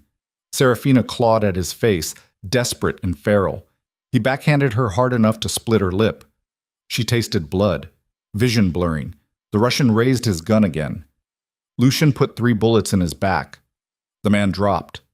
Lucian hauled Serafina to her feet. "Can you run?" She nodded, dizzy. They bolted for the fire escape. Behind them, more boots thundered up the stairs. Voices shouting coordinates. The Russians weren't just attacking. They were surrounding the building. This was a trap, and Marco had led them straight into it. They made it to the roof as helicopters appeared overhead, searchlights cutting through the smoke. Lucien pulled Serafina behind an air conditioning unit, breathing hard. "How many?" she gasped. "Too many." He checked his gun. 4 rounds left. They brought an army. Below, the building was surrounded. Black SUVs blocked every exit. Tactical teams moved with military precision. They were pinned. Lucien pulled out his phone. No signal. Jammed. "We're not getting out of this," Serafina said. "Yes, we are." Lucien grabbed her face with both hands, forcing her to look at him. "I didn't bring you this far to lose you now." "Lucien?" "I love you." The words came out raw, desperate. "I know it's insane. I know we barely know each other. But I love you, Serafina, and I am not letting you die on this roof." Tears burned her eyes. "I love you too." He kissed her once, hard and fierce. Then he stood up, gun raised, and started firing at the helicopters. "What are you doing?" Serafina screamed. "Giving you a chance to run." Lucian didn't look back. "There's a fire escape on the north side. Take it. Get to street level. My people will find you." "I'm not leaving you." "You don't have a choice." He emptied his magazine at the circling helicopters, forcing them back. "Go, now!" Serafina ran. She made it to the north side fire escape, started climbing down, hands slipping on wet metal. Above her, gunfire, shouting, the whump whump whump of helicopter blades. She was 3 floors down when the explosion ripped through the roof. The shockwaves slammed her against the building. She clung to the fire escape, ears ringing, and looked up through the smoke. The entire top floor was engulfed in flames. "Lucien!" Her scream tore her throat raw. No answer, just fire, smoke, the screaming of sirens in the distance. Serafina hung there, suspended between earth and inferno, and felt her entire world collapse into ash. Then hands grabbed her from below. She looked down. Vittorio Russo stood on the fire escape landing, flanked by 4 armed men. "Come on," he shouted. "We have to move." "Lucien's up there. He's gone." Vittorio's face was grim. "The boss is gone, and if we don't get you out of here right now, you're next." Serafina let them pull her down, let them shove her into an armored car, let them drive her through chaos and smoke while her mind replayed the same 3 words over and over. "He's gone. He's gone. He's gone." The safe house was an anonymous building in the industrial district. Vittorio dragged her inside and locked the door behind them. His men took up positions at every window. Serafina collapsed on a chair, shaking violently. Vittorio poured her a glass of something amber. Drink. She drank. It burned all the way down. What happened? Her voice didn't sound like her own. The Russians planted explosives on the roof, remotely detonated. Vittorio's jaw was tight. Lucien knew it was a trap. He stayed anyway to give you time to escape. Is he? She couldn't finish the sentence. Vittorio didn't answer, which was answer enough. Serafina stared at her hands. They were covered in soot and blood. She'd fired a gun tonight, tackled a trained operative, kissed the man she loved and told him she'd stay. And he'd died anyway. Your father, Vittorio said quietly. We found him 6 blocks away, dead. Single gunshot to the back of the head. Russian execution style. Serafina felt nothing. Good. The girl who walked into Loro 3 days ago wouldn't have said that. That girl doesn't exist anymore. Serafina looked up and Vittorio actually flinched at whatever he saw in her eyes. She died on that roof with him. Vittorio studied her for a long moment. Then he pulled out a phone and set it on the table. Lucian left you something, in case things went bad. Serafina picked up the phone with trembling hands. There was a single video file. She pressed play. Lucien's face filled the screen. He was in his office, probably recorded days ago. He looked tired, alive. Serafina, his recorded voice said. If you're watching this, I'm either dead or close to it, and I need you to listen very carefully. She couldn't breathe. Everything I own is yours now. Every account, every property, every business, legitimate and otherwise. Vittorio has the access codes. The organization answers to you. On screen, Lucien leaned forward. I know you don't want this. I know you'll try to walk away, but you can't. The Russians won't stop until the Drakov Empire is completely destroyed, and you're the last piece standing. His expression softened. You're stronger than you think, smarter, more dangerous. I saw it the first night we met, hiding under all that ugly makeup. You were always meant for this world, Serafina. You just needed someone to show you how to survive in it. He reached toward the camera, as if he could touch her through the screen. Don't let my death be meaningless. Take everything I built and make it yours. Burn the Russians to the ground. And when you're standing on top of the ashes, his smile was sad, knowing. Remember that I loved you. The video ended. Serafina sat in the silence, the phone clutched in her white-knuckled grip. Vittorio cleared his throat. What do you want to do? She looked at him. Really looked. This old soldier who doubted her, mocked her, and now stood ready to follow her orders because a dead man had commanded it. How many men do we have left? Her voice was steel. 43. Maybe 50 if we pull from the outer territories. Call them in, all of them. Serafina stood, and she felt different, harder, forged in fire and blood. We're going to find every single Russian involved in this, and we're going to make them regret the day they decided to start a war with the Drakov Empire. Vittorio's scarred face split into a vicious grin. Now you sound like a boss. I'm not a boss. Serafina's eyes were flat and cold. I'm a widow, and I'm going to make sure my husband's killers learn the difference. She walked to the window and looked out at Naples burning in the distance. Somewhere in that city, the men who'd murdered Lucien were celebrating, planning their next move, thinking they'd won. They were wrong. Serafina Vale had spent her entire life being invisible, being weak, being prey. But prey could learn to hunt, and she was about to teach the monsters what it meant to be afraid. Outside, sirens wailed through the night. Inside, Vittorio began making calls, assembling an army, and Serafina stood at the window, watching her old life burn away with the skyline, and felt something dark and terrible take root in her chest. Not grief, not fear. Vengeance, cold, absolute, and utterly unstoppable. The war had just begun. Serafina stood in the safe house war room, a converted warehouse basement lined with monitors, weapons racks, and tactical maps of Naples spread across every surface. 43 men filled the space, all of them staring at her with expressions ranging from skepticism to outright hostility. She was 24 years old, a woman, an outsider who'd been in Lucien's life for less than a week, and she was asking them to follow her into a war that had already killed their king. Vittorio stood at her right shoulder, arms crossed, face unreadable. He'd assembled the men. But he hadn't vouched for her, not yet. That was something she'd have to earn herself. Serafina stepped forward, and every eye tracked her movement. She wore tactical pants and a black shirt borrowed from Lucien's closet. Too big in the shoulders, but it smelled like him. Like cedar and gunpowder and everything she'd lost. She let the silence stretch until it became uncomfortable. Then she spoke. 3 days ago, I was nobody. A girl in an ugly sweater trying to escape a marriage contract I didn't ask for. Her voice was steady, cold. Today, Lucien Drakov is dead. My father is dead. And the Russian syndicate thinks they've won.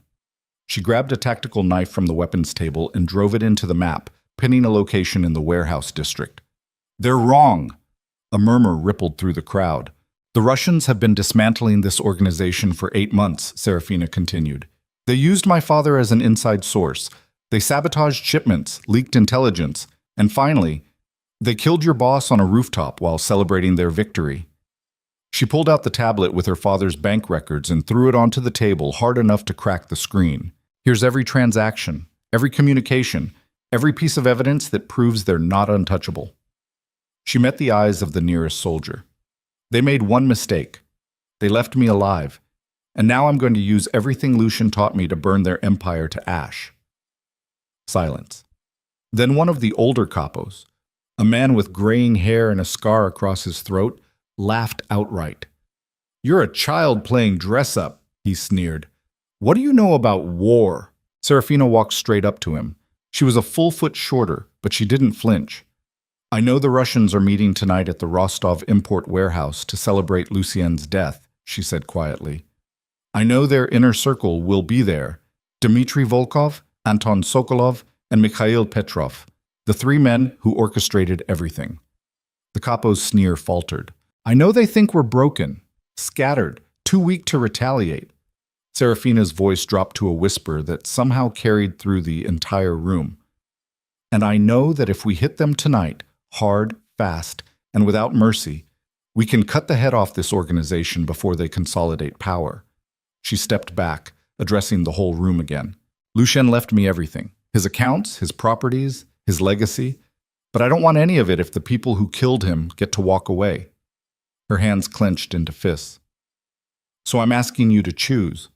Walk away now, and I'll make sure you're compensated and protected. Or stay.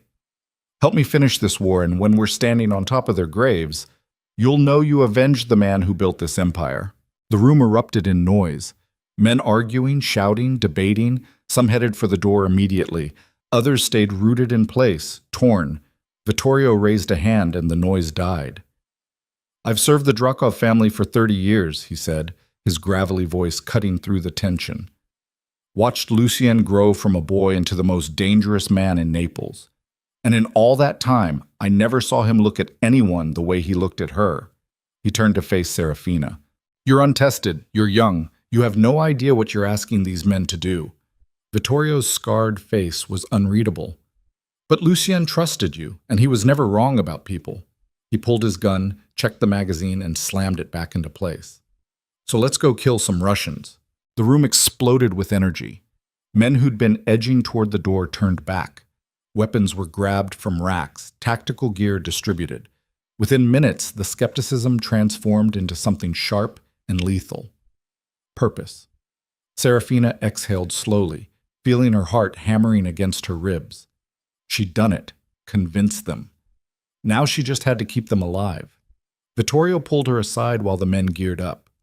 You understand what you just committed to? Yes. No, you don't. His eyes were hard. War isn't standing in a penthouse firing a gun at shadows. It's blood in your mouth and watching men you know die screaming. It's making choices that'll haunt you for the rest of your life. I know. You think you know. Vittorio grabbed her shoulder. But once you cross this line, there's no going back. You'll have blood on your hands that won't wash off. You'll be exactly what those Russians think you are. A killer. Serafina met his gaze without flinching. Good. Maybe then they'll finally take me seriously. Vittorio studied her for a long moment. Then he released her and turned away. Suit up, he said. We move in 20 minutes. The convoy rolled through Naples under cover of darkness, 5 armored SUVs, engines purring like predators. Serafina rode in the lead vehicle with Vittorio and 3 soldiers who looked like they could break concrete with their bare hands. She wore a tactical vest over Lucian's shirt, a gun at her hip. Her hands were steady now, no shaking, no fear, just cold, crystalline focus. The warehouse is a fortress, Vittorio explained, pulling up blueprints on a tablet. 3 floors, reinforced doors, Russian security patrols every entrance. They'll see us coming from a mile away. Then we don't come from the entrances. Serafina traced a finger along the building's eastern wall. What's this? Old sewer access, condemned 20 years ago. Is it still functional? Vittorio zoomed in. Probably, but it'll be tight, flooded, could collapse. Perfect. Serafina looked up. We send a team through the sewer, hit them from below while they're watching the streets. One of the soldiers grunted approval. Divide their focus. Smart. I'll lead the sewer team, Serafina said. Absolutely not. Vittorio's voice was flat. You stay in the command vehicle. No. You're the boss now. The boss doesn't run into a death trap. Lucian would have. Serafina's eyes were steel. And I'm not asking anyone to go somewhere I won't follow. Vittorio swore viciously, but he didn't argue further. They parked 6 blocks from the warehouse and moved on foot through the industrial district. The night was cold, damp with sea spray. Serafina's breath misted in the air as they crept between shipping containers and abandoned machinery. The Rostov import warehouse loomed ahead, a massive concrete structure lit by harsh floodlights. Russian guards patrolled the perimeter, weapons visible, radios crackling. Vittorio's team split into 3 groups, main assault force at the front, sniper team taking position on the adjacent building, and Serafina's team, 6 soldiers and Vittorio himself, heading for the sewer access on the eastern wall. The entrance was hidden behind overgrown weeds and rusted chain link. One of the soldiers cut through the fence with bolt cutters, and they slipped inside. The sewer grate was exactly where the blueprints showed, corroded, ancient. When they pried it open, the smell hit like a physical force, rot and stagnant water and decades of decay. Serafina didn't hesitate. She dropped into the darkness. The water came up to her knees, cold and thick with filth. Her boots squelched in sediment. The tunnel was barely 5 feet high, forcing them to crouch as they moved forward. Pipes dripped overhead. Something scuttled in the shadows. Serafina focused on breathing through her mouth and kept moving. Behind her, the soldiers followed in single file, weapons raised, night vision goggles turning their eyes into glowing green orbs. The tunnel branched. Vittorio checked his compass and pointed left. They waded through the darkness for what felt like hours, but was probably only 10 minutes. Then they heard it. Voices above, muffled by concrete, Russian. Vittorio held up a fist. Everyone stopped. He pointed up. There, a maintenance hatch, old, rusted, leading directly into the warehouse basement. 2 soldiers moved forward and carefully wedged crowbars into the hatch seal. They applied pressure slowly, minimizing noise. The metal groaned softly. Once, twice, then the hatch popped open. Vittorio went first, pistol leading. He pulled himself up and disappeared into the darkness above. A moment later, his hand reappeared, gesturing them up. One by one, they climbed into the warehouse basement. The space was massive, concrete pillars supporting the floors above, crates stacked floor to ceiling, dim emergency lighting casting everything in sickly yellow. And everywhere, the sound of footsteps, voices. The Russian celebration happening 2 floors above them. Serafina pulled out her gun and checked the safety. Her heart was a drum in her chest. This was it. No turning back. Vittorio gestured toward a service stairwell. They moved in formation. Professional, silent, deadly. The first floor was storage. Empty. They cleared it in 90 seconds and moved to the stairs. Second floor.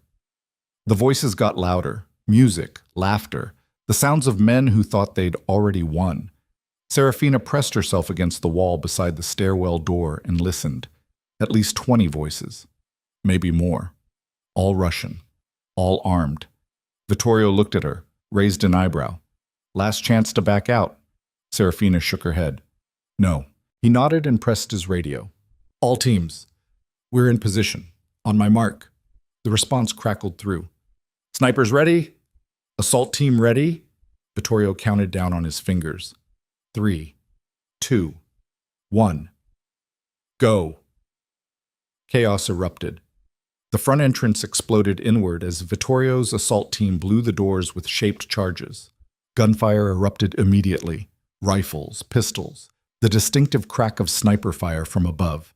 Serafina's team kicked open the stairwell door and poured onto the second floor. The Russians were caught completely off guard. They'd been drinking, celebrating around tables covered with vodka and cocaine. When the door burst open, half of them were still scrambling for weapons. Serafina fired 3 times. The nearest Russian went down, blood blooming across his chest. She kept moving, muscle memory from hours of training in the penthouse taking over. Beside her, Vittorio fought like a demon, brutal, efficient, no wasted movement. He put 2 rounds in a man's skull, kicked another in the knee hard enough to shatter bone, and moved to the next target without pause. The room was a nightmare of smoke and muzzle flashes and screaming. Serafina ducked behind a pillar as bullets chewed through the concrete. Her ears rang. Adrenaline turned everything sharp and clear and surreal. She popped out, fired, ducked back. A Russian charged her position with a knife. She shot him twice in the chest. He kept coming. She shot him in the face. He dropped.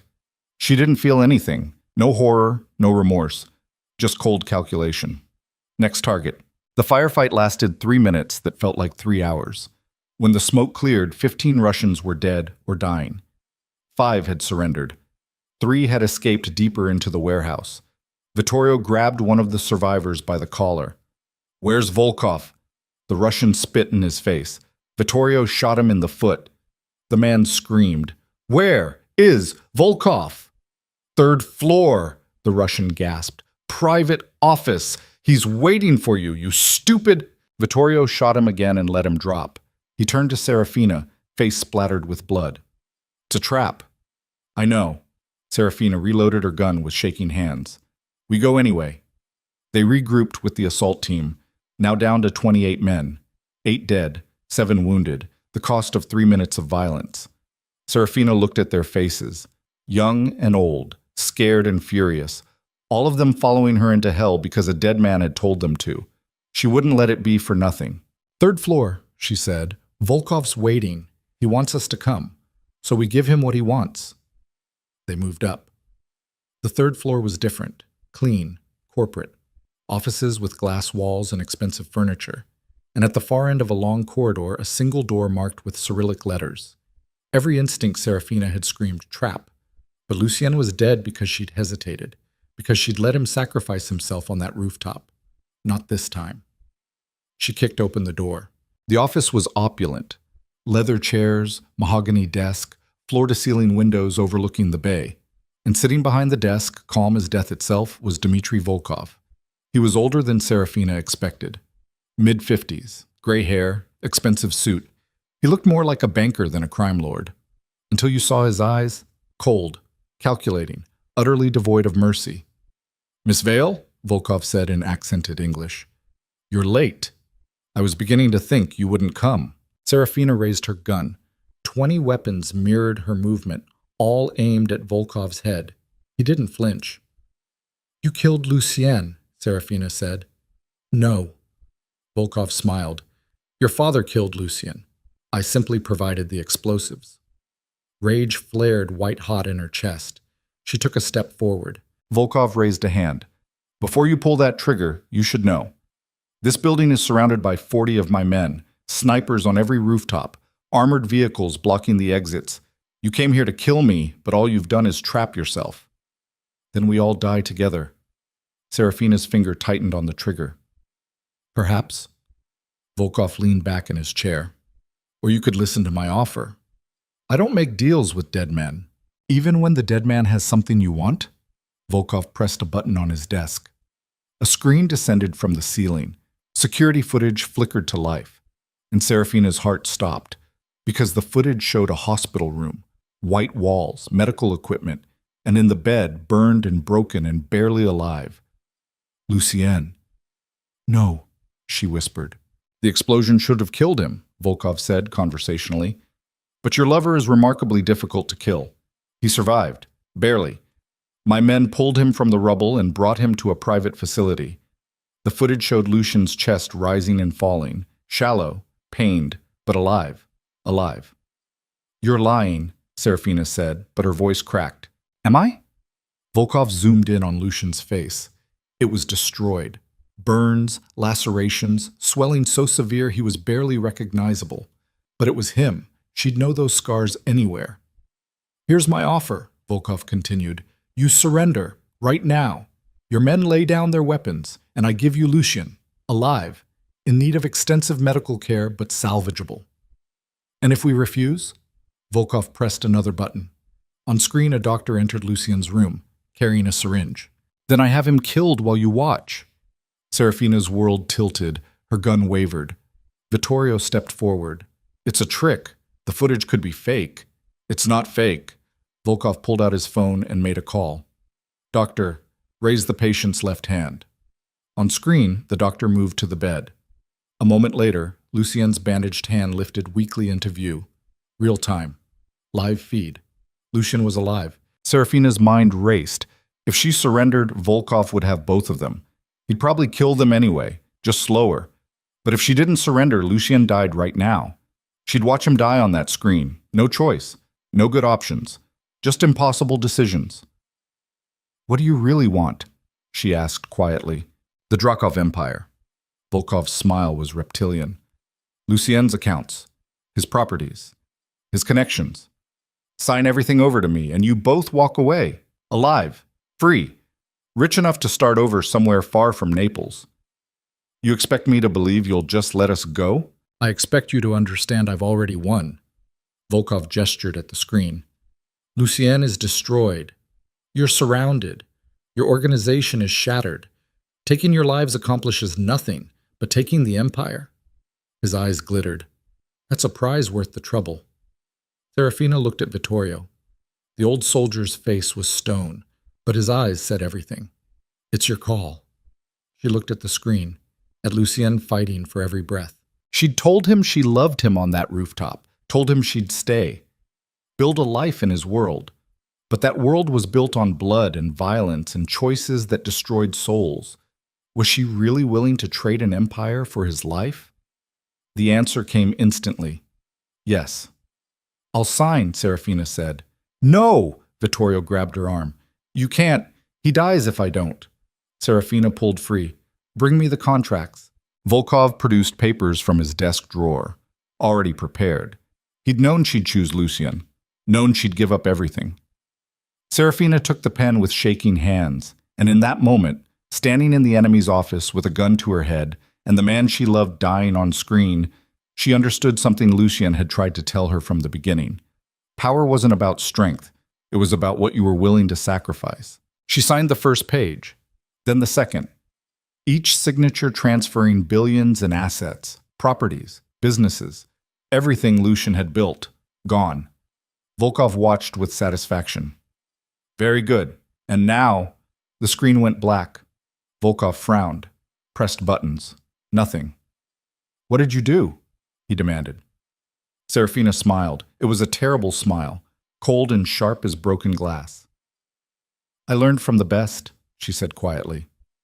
Then the lights went out, and all hell broke loose. What Volkov didn't know, what Serafina had been counting on, was that while she'd been signing contracts, Vittorio had been using hand signals to communicate with the soldiers outside the office. They'd cut the power to the entire building. In the sudden darkness, chaos erupted. Gunfire, shouting. Serafina dove behind Volkov's desk as bullets chewed through the office. Beside her, Vittorio was already moving, night vision goggles giving him the advantage. She heard Volkov curse in Russian, scrambling, running for the door. Serafina grabbed his ankle as he passed and yanked hard. He went down, skull cracking against the marble floor. Emergency lights flickered on, dim, red, barely enough to see. Serafina grabbed Volkov by the collar and shoved her gun under his chin. Where is he? Where's Lucian really? Volkov laughed through bloody teeth. You think I'd tell you? I think you will. Serafina pulled out the tactical knife she'd taken from the warehouse. Because I'm going to start cutting pieces off until you do. She wasn't bluffing. Volkov saw it in her eyes. The transformation. The girl who'd walked into Loro in an ugly sweater was gone. In her place was something else entirely, a queen forged in violence. "Warehouse on the docks," Volkov gasped. "Pier 17, medical facility in the basement." "If you're lying." "I'm not lying!" Blood dripped from his mouth. "He's there! Alive, I swear!" Serafina looked at Vittorio. The old soldier was grinning like a wolf. "Go," he said. "We'll handle this." She didn't need to be told twice. Serafina ran, through the office, down the stairs, into the warehouse chaos where Russians and Drakov soldiers were still fighting. She didn't stop, didn't look back, just ran toward the exit with every ounce of strength she had left. Behind her, gunfire, explosions, the sounds of war. Ahead, somewhere in the darkness, Lucian was alive, and she was going to bring him home, or die trying. She burst out of the warehouse into the cold night air, grabbed the nearest motorcycle from a dead soldier, and kicked it to life. The engine roared. Serafina pointed it toward the docks and opened the throttle. The city blurred past, wind whipped her hair, blood and soot crusted her skin. She didn't care. Lucien was alive. And nothing, not Volkov, not the Russians, not God himself, was going to keep her from him. Pier 17 loomed ahead, dark and silent. Serafina ditched the motorcycle and approached on foot, gun drawn. The warehouse door was locked. She shot the handle off and kicked it open. Inside, silence. Too much silence. Serafina moved through the shadows, heart hammering, until she found the stairs leading down. The basement was lit by flickering fluorescents.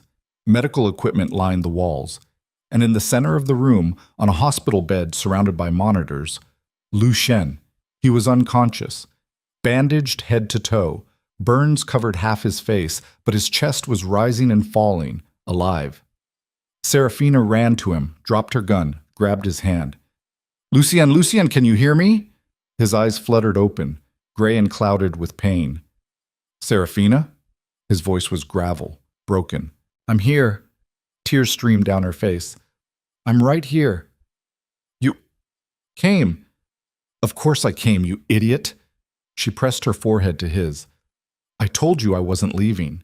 Lucian's lips curved into the ghost of a smile. "Stubborn. Rebel. You're stubborn rebel." Serafina kissed him gently, tasting blood and antiseptic and life. "We're getting you out of here." She started disconnecting monitors, checking vitals, everything she could remember from medical dramas. Lucien was stable, barely, but moving him could kill him. She didn't have a choice. Serafina pulled him into a sitting position. He gasped in pain, but didn't scream. "Can you stand? Can... try?" Together they got him to his feet. He leaned heavily on her, every step agony. But they moved. One step, then another. They made it to the stairs. That's when the door at the top exploded open. Volkov stood there, face twisted with rage, gun raised. "You signed the contracts," he snarled. "Those signatures are legally binding. The empire is mine." Serafina stepped in front of Lucien, shielding him with her body. "The contracts mean nothing. You coerced them under threat of death." "No court will care." Volkov descended the stairs slowly. "You lost, Miss Vale. Accept it." "I'm not done fighting." "Then you're a fool." He aimed at her chest. "Last words?" Serafina met his eyes, calm, cold, fearless. "You forgot one thing." "What?" "I'm not alone." The gunshot came from behind Volkov. He jerked forward, eyes wide with shock, and collapsed down the stairs. Behind him, in the doorway, Vittorio stood with his smoking gun. "Empire's not yours," the old soldier said. "Never will be." He walked down the stairs and put 2 more bullets in Volkov's skull, just to be sure. Then he looked at Lucien and Serafina, both bloodied and broken but alive, and nodded. "Let's go home, boss." Serafina helped Lucien up the stairs, through the warehouse, into the waiting SUV. As they pulled away from the docks, she looked back at the burning building and felt something shift inside her. The war wasn't over. But they'd survived the worst of it. And as Lucien's hand found hers in the darkness, fingers intertwining, Serafina realized something that made her smile through the tears. They'd won. They'd won. But victory tasted like ashes and blood. The private medical facility was hidden in the hills outside Naples, a converted villa surrounded by armed guards and silence. Lucien lay in the master bedroom, unconscious for the third day straight, while doctors worked around the clock to keep him alive. Burns covered 40% of his body. 3 broken ribs, collapsed lung, internal bleeding they'd barely managed to stop. The explosion should have killed him. Sometimes Serafina wondered if dying would have been kinder. She sat beside his bed in a chair she hadn't left except to use the bathroom, watching the steady rise and fall of his chest beneath layers of bandages. The doctors had warned her. Even if he survived, he'd never be the same. The burns would scar. The lung damage was permanent, and the psychological trauma of being buried alive in fire. But he was breathing. That was enough. Vittorio appeared in the doorway carrying coffee and the exhausted expression of a man who'd spent 72 hours cleaning up a war zone. "Update," he said, handing her the cup. Serafina took it gratefully. "He's stable, still unconscious." "I meant the Empire." She looked up. "What's left of it?" Vittorio pulled over a chair and sat with the groan of old bones protesting. "Volkov's dead. His lieutenants scattered. The Russian syndicate's in chaos. Internal power struggle. Everybody trying to fill the vacuum. They're too busy killing each other to come after us." "Good. We lost 23 men at the warehouse. Another 8 wounded.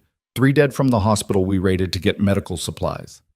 Vittorio's voice was flat, reporting casualties like reading a grocery list. "But we held the core territories. The legitimate businesses are intact, and every capo who survived has sworn loyalty to you." Serafina stared at her coffee. 23 dead. Men with families, lives, futures, gone because she'd asked them to follow her into hell. "How many of them would have died if we'd done nothing?" she asked quietly. Vittorio understood immediately. All of them. The Russians weren't taking prisoners. This was an extermination campaign. So we traded their deaths for ours. We traded their deaths for survival. Vittorio leaned forward, elbows on his knees. "War doesn't have clean victories. You did what Lucien would have done, what any boss would have done. You protected what mattered." "Did I?" Serafina looked at Lucien's broken body. "Or did I just prove I'm exactly what my father raised me to be? A weapon pointed at whatever target serves me best?"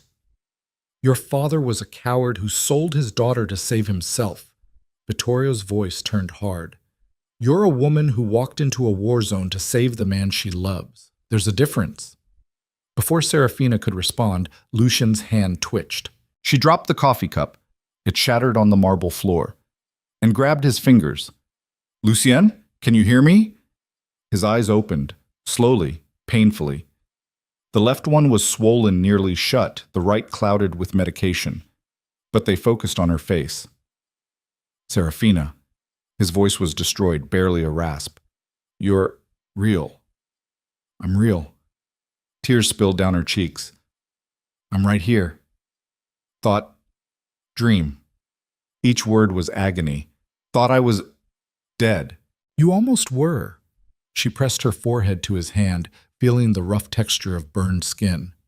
"But you're too stubborn to die." Lucien's lips curved fractionally, almost a smile. "Learned from the best." Vittorio cleared his throat. "I'll get the doctor." He left quickly, giving them privacy. Serafina climbed onto the bed carefully, mindful of his injuries, and curled against his unburned side. Lucien's arm came around her weakly, holding her like she might disappear. "Tell me," he whispered, "what happened?" So she did. She told him everything. The warehouse battle, Volkov's trap, the contracts she'd signed and then destroyed, the final confrontation at the docks, his rescue, the 3 days she'd spent watching him fight for every breath. When she finished, Lucien was quiet for a long time. Then he said, "You became a queen. I became a killer. Same thing. In our world." His fingers traced patterns on her shoulder. "How many?" She didn't pretend to misunderstand. 4, directly. Dozens more indirectly through orders. Regret it? Serafina thought about the Russian she'd shot in the face, the man she'd tackled in her father's apartment, the signed contract she'd used to manipulate Volkov into revealing Lucien's location. "No," she said finally. I'd do it again. Good. Lucien's breathing was labored but steady. Because the ones who survive are the ones who can live with their choices. Is that what you've been doing? Living with yours? Some days better than others. He shifted, wincing. But I've never regretted you. Serafina kissed his jaw gently, avoiding the burns. Even though I destroyed your empire trying to save you? The empire can be rebuilt. You can't be replaced. The words settled into her chest like stones, heavy, permanent. The doctor arrived with Vittorio, and Serafina reluctantly moved aside while they examined Lucien. Vitals were checked, medications adjusted, prognosis delivered with clinical detachment, 6 months recovery minimum, possible permanent lung damage, scars that would never fully heal, but alive. When they left, Lucien reached for Serafina's hand again. There's something else, he said. Something you need to know. Her stomach clenched. What? The contracts you signed with Volkov. Before you destroyed them. They were coerced. Legally meaningless. Legally, yes. But you still signed them. Every bank, every government agency, every business partner, they all saw documentation showing you transferred ownership of the Drakov Empire to a Russian crime syndicate. Lucien's eyes were serious. Even though Volkov's dead, those signatures exist. People will question your authority, your legitimacy. Serafina sat up. What are you saying? I'm saying the empire is broken, and putting it back together won't be as simple as killing the right people. Lucien struggled to sit, refusing help.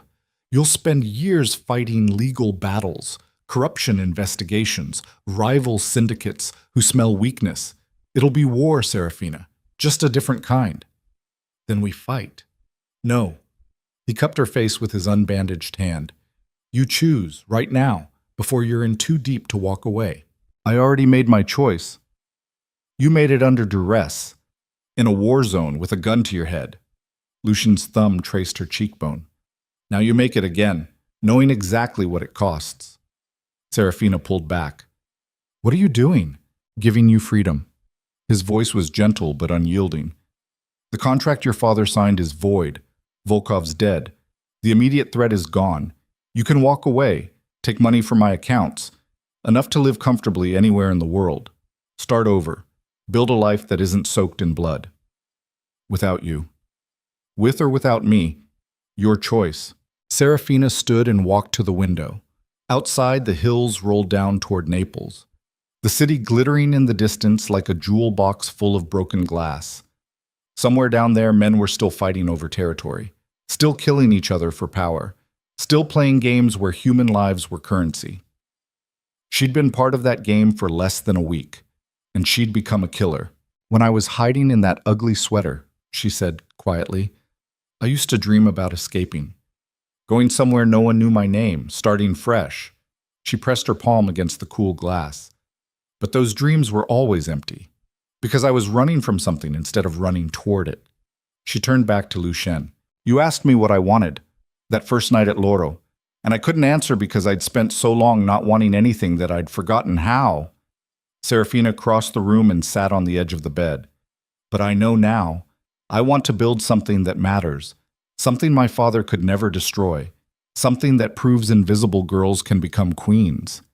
Even if it means war, especially if it means war. She took his hand.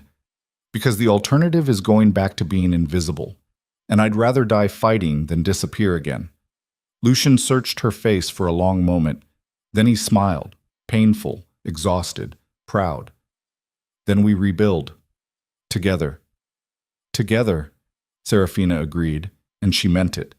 The rebuilding took months. Serafina moved through the underworld like a storm, learning the language of power and violence with terrifying speed. She attended meetings where old capos tested her with barely veiled contempt. She negotiated with politicians who assumed she'd be easy to manipulate. She stared down rival syndicate leaders who thought a young woman couldn't possibly hold Lucien's empire together. They were all wrong. Where Lucien had ruled through fear and reputation, Serafina ruled through something more dangerous: intelligence and adaptability. She restructured the organization, cutting out the bloated inefficiencies and corruption that had made them vulnerable. She diversified the legitimate businesses, creating revenue streams that didn't depend on smuggling or extortion. And when violence was necessary, she didn't hesitate. But she never forgot the cost. Every decision was measured against the lives it would affect. Every order came with the weight of knowing men might die executing it. She kept a list, names of everyone who'd fallen protecting the empire. 23 from the warehouse battle, 8 from various skirmishes during the rebuilding, 12 more from a failed assassination attempt by remnants of the Russian syndicate. 43 names, 43 ghosts.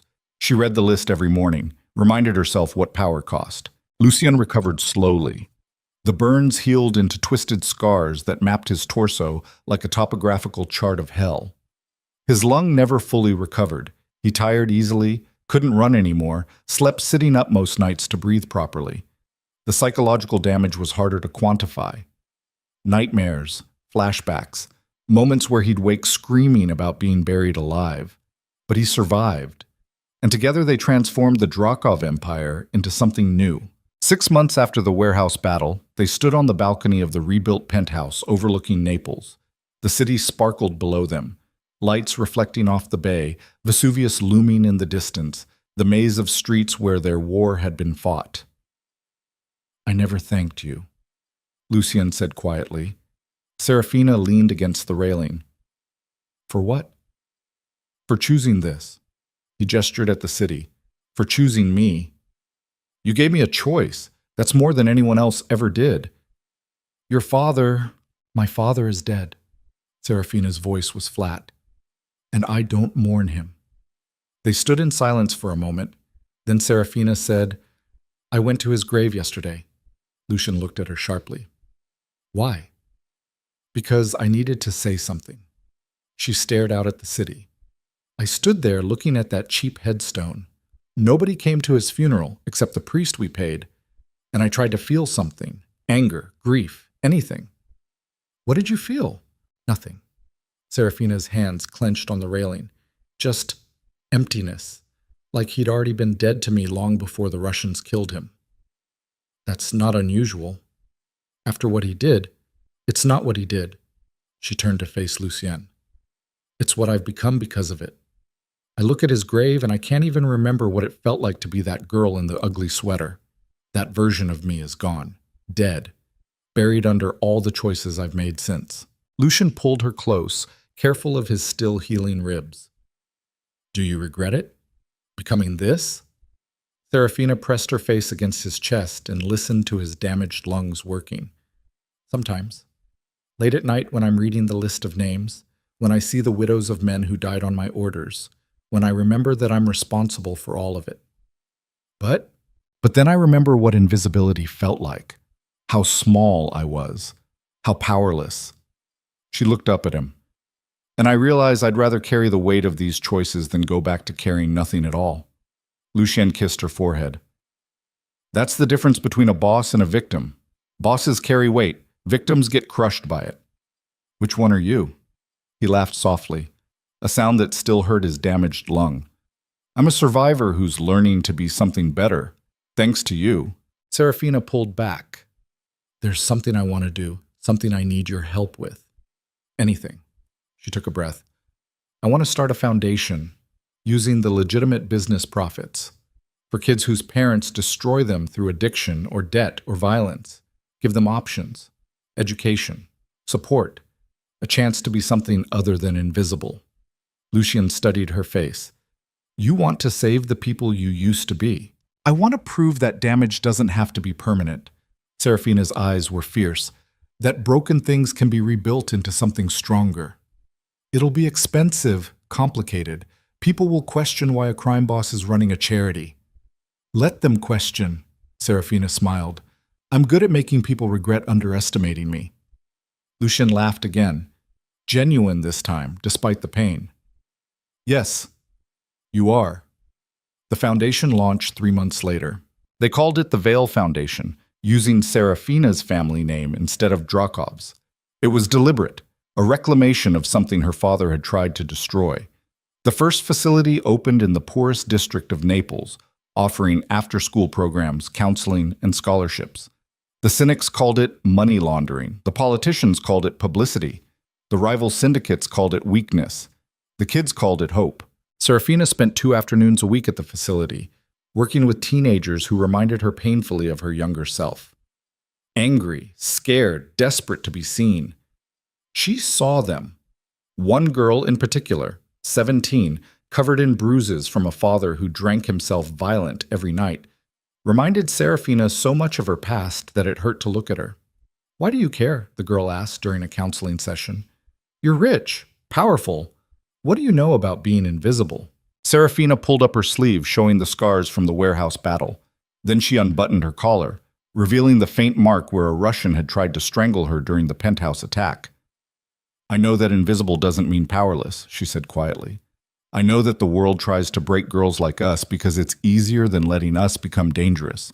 And I know that every time we choose to survive instead of disappear, we're proving them wrong." The girl stared at the scars. "How did you stop being afraid?" "I didn't." Serafina buttoned her collar back up. "I just decided to be afraid and fight anyway." The girl left the session different. Straighter spine, harder eyes, the look of someone who decided to stop being prey.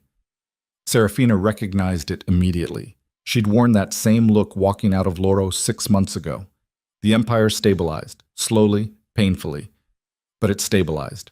Serafina negotiated treaties with rival syndicates, establishing territories and trade agreements that reduced violence by 40% in the first year. She rooted out the remaining traitors inside the organization, 3 more capos who'd been feeding information to the Russians. She made examples of them. Public. Brutal. Necessary. Word spread through the underworld. The Drakov Empire was under new management, and the new queen was not to be underestimated. But the most important change happened quietly. Serafina and Lucien stood in the studio, the one that had been violated by Volkov's surveillance. She'd avoided it for months, unable to look at the space without remembering the tracking device hidden in the birth of Venus. But today, she walked in with purpose. "I want to tear it down," she said. "All of it. The books, the tools, everything that was tainted." Lucien leaned against the doorframe, still moving carefully to protect his damaged ribs. "And rebuild it? No." Serafina ran her fingers along the workbench. "Build something new, something that's mine. Not a gift, not a trap, just mine." "What do you want it to be?" She thought about the girl at the foundation with bruises and fire in her eyes, thought about the list of 43 names she read every morning, thought about the person she'd become, killer and savior, queen and survivor, damaged and dangerous in equal measure. "An art studio," she said finally. "But not for me. For them. The kids at the foundation. Give them space to create, to be seen." Lucy's chin smiled. "I'll have it built." "No." Serafina turned to face him. "We'll build it, together, with our own hands." So they did. Over the next 3 months, they transformed the violated studio into something sacred, cleared out every piece of equipment Volkov had touched, ripped up the floors, repainted the walls in colors chosen by the kids themselves, violent purples and electric blues and defiant reds. It was exhausting work. Lucien's damaged lung made him tire quickly. Serafina's hands blistered and bled. But they built. And when it was finished, they stood in the center of the new studio, surrounded by easels and clay and possibility, and Serafina felt something she hadn't felt in months. Peace. Not happiness, not contentment, just peace with who she'd become. "Thank you," she said. Lucien pulled her close. "For what?" "For seeing me, even when I was hiding. Thank you for letting yourself be seen." They stood there in the light pouring through the skylights, 2 broken people who'd rebuilt each other into something stronger, and Serafina understood the truth. Diamonds did shine in the dark, but only if you were brave enough to let them. 1 year after the warehouse battle, Serafina stood in front of the bathroom mirror in the penthouse and stared at her reflection. Gone was the ugly sweater and cheap makeup. In their place, a tailored suit that fit like armor, hair pulled back in a severe bun, minimal jewelry except for the ring on her left hand. Not an engagement ring, a signet ring. The Drakov crest. Lucienne had given it to her 3 months ago during a meeting with the entire organization. "She's not my wife," he'd announced, sliding the ring onto her finger in front of every capo. "She's my equal, my partner, and she speaks with my full authority." The ring was heavy, permanent, a symbol of power and responsibility that would never come off. Serafina touched it now, feeling the cold metal against her skin. She looked different, moved different, even breathed different than she had a year ago. The invisible girl was gone. In her place stood someone dangerous. Lucien appeared in the doorway behind her, reflected in the mirror. His scars had faded to silver lines mapping his torso. He still moved carefully, protecting his damaged lung. But he was alive. They were both alive. "Ready?" he asked. Today was the first anniversary memorial for the 43 men who died in the warehouse battle. Serafina had organized it personally, a private ceremony at the foundation, followed by a gathering where families could share stories and grief without judgment. "No," she said honestly, "but I'm going anyway." Lucien crossed the bathroom and wrapped his arms around her from behind. They stood like that for a moment, two scarred survivors holding each other in the morning light. "I love you," he said quietly, "not despite what you've become, because of it." Serafina turned in his arms and kissed him. It was soft, gentle, nothing like their first desperate kiss in the shattered penthouse. This was different.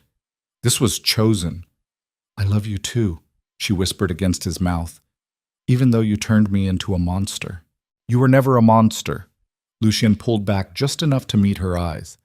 "You were always this strong. I just gave you permission to stop hiding it." They drove to the foundation together. The memorial was simple but powerful.